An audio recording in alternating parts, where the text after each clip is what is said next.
Hello guys, ito yung mutya ng batuan ko guys, oh. Na fossilize kaagad siya doon sa loob ng bunga, oh. Oh, ilaw, tumatago sa ilaw, oh. Oh. Fossilize kaagad siya. Fossilize. Oh. Bago 'yan, oh. Kakakain ko lang nito, oh. Mutya ng batuan, yung maasim, yung galing Bacolod. Fossilize na siya guys, oh. Fossilize na siya, oh. Gruin mo. Sa bunga pa lang, fossilize na siya, mutya. Oh, oh fossilize na. Oh, salamat talaga Lord Jesus Christ. Ito yung mga gabay niya gayo.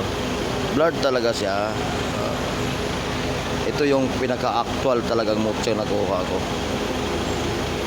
Oh, ilaw yan, nag-ilaw yan guys ha. Pero tira mo, fossilize na yung ano. Oh.